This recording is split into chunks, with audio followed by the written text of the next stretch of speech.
It was a cool fall day, the bright crimson in the trees showing the changing of the seasons.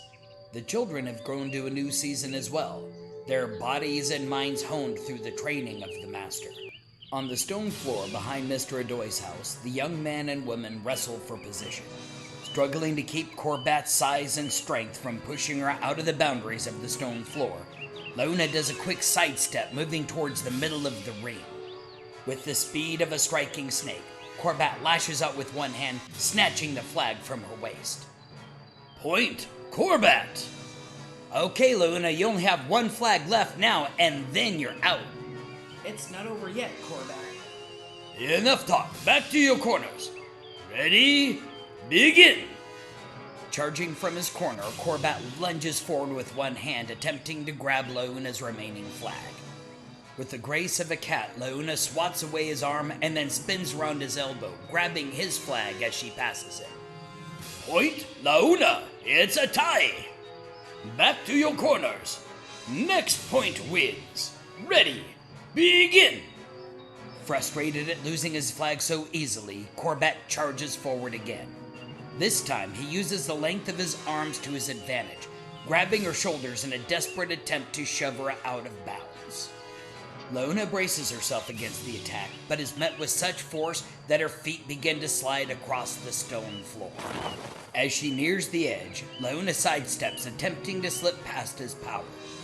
Her foot steps on a broad leaf, which slips out from underneath her. Luna grabs Corbat's arms, attempting to catch her balance, but her feet slip out from under her and she lands hard on her back.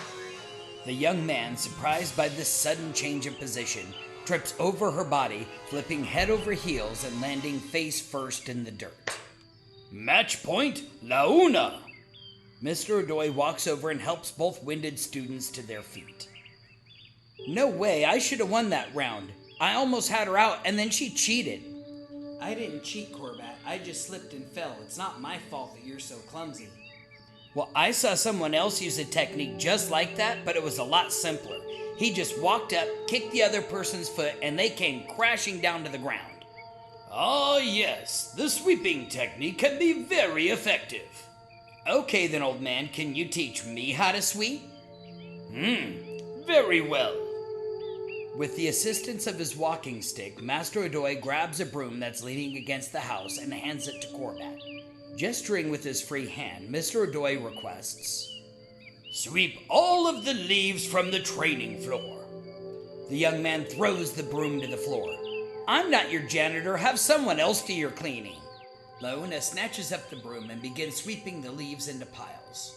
Remembering her earlier training, she finds that when she combines her horse and dragon stance, she is able to clear more leaves in a broader stroke.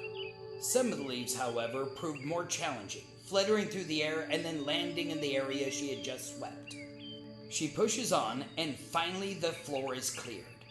She holds the broom high over her head and shouts in triumph. Turning to Corbat with a smirk on her freckled face, she begins to dance and strum the broom like an instrument. Scanning the stone's checkerboard pattern, the old man approaches the young lady. "It looks like you missed one." With one smooth motion, he kicks Luna's foot out from under her, leaving her flat on the ground.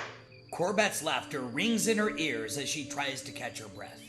From her vantage point on her back, she glances at the leaf that once was under her foot, floating down and landing in the middle of her forehead. Helping Luna back to her feet, Mr. Adoy explains, "Whether it is a foot or a hand, a brush or a broom, all are just an extension of the artist. In the same way the broom moves a leaf, you can move your opponent's foot. You must simply sweep under it. Come, Corbat, let me show you." "No thanks, I get it. Let's get back to the game."